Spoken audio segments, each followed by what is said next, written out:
दोस्तों, मौत के बाद इंसान कहाँ जाता है?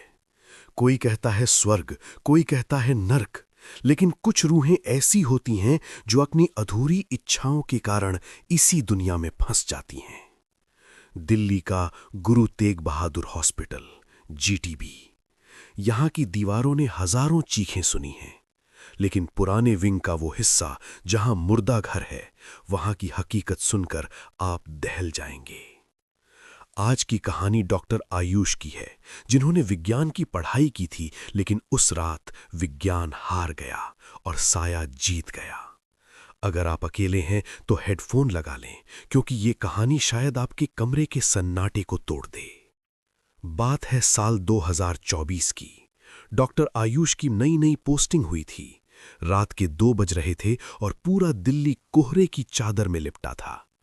हॉस्पिटल के पुराने विंग में पीली लाइटें जल बुझ रही थीं। आयुष अपनी फाइलें समेटकर कैंटीन की तरफ बढ़ रहे थे।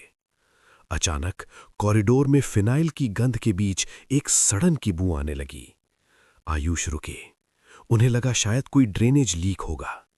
तभी सन्नाटे को चीरते हुए एक आवाज आई, साहब, क्या मुझे घर छोड़ दोगे? आयुष चौंक गए। सामने एक छोटी सी बच्ची खड़ी थी, नंगे पैर, आंखों में बेतहाशा डर। उसके हाथ में एक पुराना सा गुब्बारा था जो फटा हुआ था। आयुष को लगा ये किसी मरीज की बच्ची है जो रास्ता भटक गई है।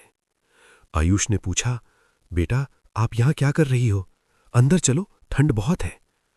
बच्ची ने कोई जवाब नहीं दिया, बस अपनी छोटी उंगली से पोस्टमार्टम रूम के बंद दरवाजे की तरफ इशारा किया। आयुष को लगा कि शायद उसके माता पिता अंदर हैं। जैसे ही आयुष उस दरवाजे के पास पहुंचे, वहां का तापमान अचानक 10 डिग्री गिर गया। उनकी अपनी सांसें सफेद धुएं की तरह बाहर आ रही थीं। आयुष ने दरवाजा खोला।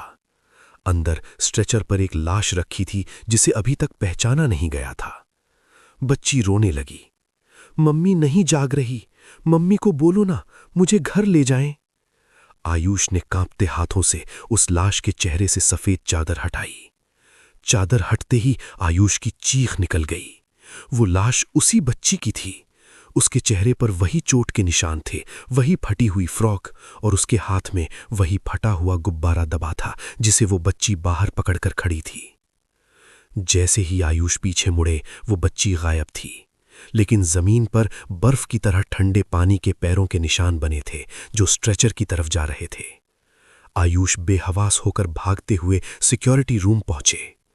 वहां पुराने गार्ड राम सिंह ने आयुष को पानी पिलाया और कहा, डॉक्टर साहब, आप पहले नहीं हैं। 15 साल पहले एक एक्सीडेंट में ये बच्ची और उसकी मां यहां लाए गए थे। मां तो बच गई, पर बच्ची मर गई। वो आज भी हर रात अपनी मां को ढूंढती है। यहां रात को अकेले कॉफी पीना मना है डॉक्टर साहब, क्योंकि वो साया अकेले इंसान को ही दिखता है। दोस्तों, डॉक्टर आयुष ने उस रात के बाद जीटीबी हॉस्पिटल से इस्तीफा दे दिया। आज भी वो रात को बिना लाइट जलाए सो नहीं पाते। क्या आप कभी किसी बड़े सरकारी अस्पताल के पुराने वार्ड में रुके हैं? क्या आपने कभी महसूस किया है कि कोई आपको देख रहा है? क्या आपने कभी जीटीबी हॉस्पिटल में ऐसा कुछ महसूस किया है, या दिल्ली के किसी और अस्पताल की कोई कहानी सुनी है?